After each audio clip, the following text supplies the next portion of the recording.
کہ کبھی 70 برس میں پیٹ بھر کر کھانا یا سیر ہو کر کے پانی نہیں پیا تھا. اللہ اکبر. عالم یہ تھا کہ روزانہ حافظ قرآن تو تھے ہی، روزانہ ایک قرآن مجید کا ختم فرمایا کرتے تھے. سرکار غریب نواز علی رحمۃ اللہ کے پیر و مرشد کی عظمتوں کا یہ عالم. جب نماز پڑھتے تھے وہ حضرت سیدنا سید السادات میر عبد الواحد بلگرامی علیہ رحمت و رضوان تحریر فرماتے ہیں ایک جگہ کہ حضرت کے پیر و مرشد سرکار خواجہ عثمان ہارونی علی رحمت و رضوان کی محبوبیت و مقبولیت کا یہ عالم تھا کہ جب نماز پڑھتے، نماز پڑھنے کے بعد فارغ ہوتے تو غیب سے ندا آتی، اللہ کی رحمت سے ہم نے تمہاری نماز کو قبول کر لیا ہے، مانگو کیا مانگتے ہو. سبحان اللہ. آپ سوچئے یہ عالم تھا. اللہ کے ایسے محبوب ولی جب غیب سے ندا ہوتی تو رب کی بارگاہ میں عرض کرتے، مولا میں تجھ سے تجھی کو مانگتا ہوں. سبحان اللہ سبحان اللہ. اے اللہ میری مانگ یہ ہے کہ میں تجھ سے تجھی کو مانگتا ہوں. رب قدیر کی جانب سے ندا ہوتی، اللہ کی رحمت سے غیب سے آواز آتی، عثمان یہ جلال بے مثال تو ہم نے تمہیں عطا کر دیا، مانگو اور کیا مانگتے ہو. سبحان اللہ. آپ سوچیں کیسے رب کے محبوب بندے ہیں ہمارے آقا خواجہ عثمان ہارونی رضی اللہ تعالیٰ عنہ. جب دوبارہ ندا ہوتی تو کیا مانگتے؟ عرض کرتے، مولا تیرے محبوب پاک صلی اللہ علیہ وسلم کی امت کے گنہگاروں کی مغفرت فرما دے. سبحان اللہ. غیب سے ندا ہوتی، حضرت میر عبد الواحد بلگرامی علی رحمت و رضوان نے تحریر فرمایا، غیبی آواز آتی، تمہاری دعا کے صدقے ہم نے اپنے محبوب کے 30,000 غلاموں کو جہنم سے آزاد کیا. وہ ہیں سرکار خواجہ عثمان ہارونی علیہ رحمت و رضوان. اور حضرت تحریر فرماتے ہیں ایک وقت نہیں بلکہ 5 وقت نماز میں یہ بشارت حضرت خواجہ کو ملا کرتی تھی. اللہ اکبر. اب آپ سوچیں کہ کتنے غلاموں کا ان کے صدقے میں بیڑا پار ہوگا. وہ ہیں حضرت کے پیر و مرشد خواجہ عثمان ہارونی رضی اللہ تعالیٰ عنہ. عجیب شان اللہ نے عطا فرمائی. ایک موقع پر رب کی بارگاہ کرم میں دعا کی، مولا مستجاب الدعوات تھے، رب کی بارگاہ میں دعا کریں تو اللہ قبول فرمائے. بڑی مشہور 2 دعائیں رب کی بارگاہ میں انہوں نے کی ہیں. اللہ میری قبر مکۃ المکرمہ شریف میں ہو. اللہ اکبر. حضرت کی قبر انور مکۃ المکرمہ شریف ہی میں ہے. یہ الگ بات ہے کہ آپ نگاہوں سے اوجل ہو، نزدیوں وہابیوں نے نشان مٹا دیے، لیکن حضرت کا جو مزار پاک ہے وہ کسی جگہ بھی ہو لیکن مکۃ المکرمہ شریف میں ہے. دوسری دعا رب کی بارگاہ میں کی جب دیکھا کہ سرکار غریب نواز علیہ رحمت و رضوان نے دراز مدت تک اپنے پیر و مرشد کی خدمت کی تو رب کی بارگاہ میں عرض کیا، مولا میرے مرید میرے فرزند معین الدین نے میری بڑی خدمت کی ہے، میری مدت دراز تک میرے کریم اسے ایسی ولایت اور بزرگی عطا فرما دے جو دوسرے کو نہ ملی ہو. سبحان اللہ سبحان اللہ. آپ اللہ کا کرم دیکھو کہ ایسی دعا قبول ہوئی کہ اللہ نے ایسی ہی ولایت عطا فرمائی کہ پورے ہندوستان میں ولیوں کے شہنشاہ نظر آ رہے ہیں. کل بھی ولیوں کے شہنشاہ تھے، آج بھی ہیں، اور صبح قیامت تک حکومت چلتی رہے گی. یہ مرشد گرامی وقار کی خدمت کے صدقے میں اللہ نے غریب نواز کو نعمت عطا فرمائی ہے.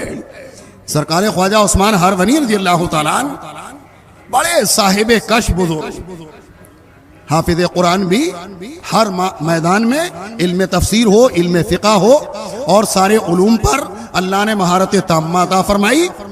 اس کے بعد عالم یہ کہ ایک موقع پر سرکار خواجہ عثمان ہارونی رضی اللہ تعالیٰ عنہ حضرت ایک جگہ سے گزر کر کے جا رہے تھے، نکل کر کے شام کا وقت ہوا، قریب روزے سے تھے. آپ کے خادم خاص حضرت فخر الدین رحمت اللہ تعالی علیہ آپ کے ساتھ میں تھے.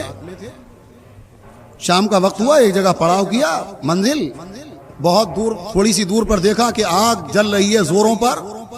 حضرت نے فرمایا کہ کھانا تیار کر لو. کہا حضور آگ کا انتظام کا، سامنے اتنی آگ جل رہی ہے، لے کر کے آ جاؤ وہاں سے. وہ تھا اصل میں آگ کے پجاریوں کا آتش کدہ. وہاں پر دن رات آگ جلتی تھی. ایک روایت کے مطابق 20 گاڑی لکڑیاں جو ہاتھ گاڑی رہتی ہے نا اس کے مطابق 20 گاڑی لکڑیاں اس میں وہ لوگ جلایا کرتے تھے. آگ کے پجاری تھے معاذ اللہ, آگ کو ہی اپنا سب کچھ سمجھتے وہ. حضرت نے فرمایا جاؤ وہاں سے آگ لے آؤ.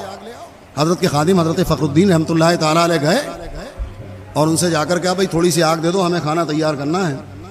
انہوں نے کہا کیسی بات کر رہے ہو, اس کی پوجا کر رہے ہیں ہم اس کے پجاری ہیں اور تم آگ مانگنے آئے ہو, تمہیں آگ نہیں ملے گی. یہاں پر ایک فضیلت بھی میں آپ کو بیان کرتا چلوں. اگر کوئی اپنا پڑوسی سنی مسلمان رشتہ دار وغیرہ آگ ہے, نمک ہے, یہ چیزیں اگر کوئی مانگے تو منع نہیں کرنا چاہیے. اس لیے کہ اگر کسی کو نمک دے دو گے تو اس نمک سے جتنا کھانا پکے گا اس پورے کھانے کے صدقہ کرنے کا ثواب اللہ تمہیں عطا فرما دے گا. اس آگ کے ذریعے سے اگر کوئی کھانا تیار ہوا اور تم نے آگ اپنے پڑوس میں دے دی تو ظاہر سی بات ہے کہ اس سے جتنا کھانا تیار ہوگا اللہ اس میں بھی صدقہ کرنے کا تمہیں ثواب عطا فرما دے گا. بہرحال بوتے تھے مجوسی آگ کے پجاری, انہوں نے کہا آگ نہیں ملے گی. حضرت کے خادم واپس آ گئے, کہا حضور وہ تو آگ دینے کو بھی منع کر رہے ہیں اور وہ کہہ رہے ہیں ہم پوچھ رہے ہیں یہ ہمارا خدا ہے معاذ اللہ, ہم اس کے پجاری ہیں, تمہیں کیسے دے دیں. حضرت فرماتے اچھا. حضرت خود وہاں تشریف لے گئے. خواجہ عثمان ہارونی علیہ رحمت و رضوان اب جب وہاں پہنچنے کے بعد دیکھا تو چاروں طرف سے میلہ لگا. وہ لوگ, ان میں کا ایک بڑا پجاری, اس کے گود میں ایک بچہ ہے 7 سال کا, وہ بیٹھا ہوا ہے پلنگ پہ, اور سارے لوگ اپنے طور پر معاذ اللہ وہ آگ کی پوجا میں مصروف. حضرت پہنچے وہاں.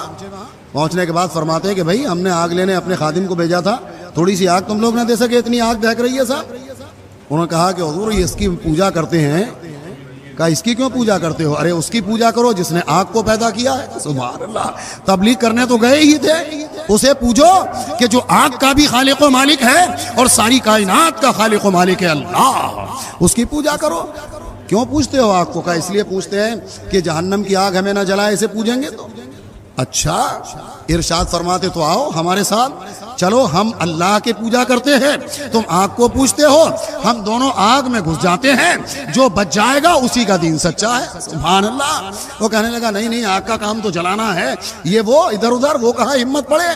تو حضرت نے اس کی گود میں 7 سال کا بچہ تھا, اسے لیا اور اسے سینے سے لگایا اور وہ بھڑکتی ہوئی آگ میں خود حضرت گھستے ہوئے چلے گئے. سبحان اللہ. اب تو شور مچ گیا, ارے فقیر بھی جلا, فقیر نے بچے کو بھی لے کر کے جلا دیا. حضرت پہنچے, کافی دیر کے بعد باہر تشریف لائے تو جلنا تو چھوڑو, دھوئیں کا اثر لباس پہ بھی نہیں تھا. سبحان اللہ. اللہ والوں کی شان. اور وہ بچہ گودی میں تھا, وہ بھی صحیح سلامت. بچے کو جلدی سے گود میں لیا, کہنے لگے کہ بیٹا تو گیا تھا, 7 سال کا بچہ تو ہوشیار ہوتا ہے. کہا کہ کیا ہوا, اندر کیا تھا, اتنی آگ میں جانے کے بعد تو زندہ؟ کہنے لگا اندر آگ نہیں, ہمیں تو باغ دکھائی پڑ رہا تھا. سبحان اللہ, ہمیں تو باغ دکھائی پڑ رہا تھا. اتنا سننا تھا کہ سب کہنے لگے بابا اب تم ہی بتا دو کہ کس کی پوجا کریں. آپ نے فرمایا پڑھ لو لا الہ الا اللہ محمد الرسول اللہ صلی اللہ علیہ وسلم. جتنے تھے سارے کلمہ پڑھ کے دامن اسلام میں داخل ہو گئے. وہ ہیں غریب نواز سرکار کے پیر و مرشد سرکار خواجہ عثمان ہارونی رضی اللہ تعالیٰ. سب کو مسلمان کیا. وہ جو سردار تھا اس کا نام عبداللہ رکھا, اس 7 سال کے بچے کا نام حضرت نے ابراہیم رکھا.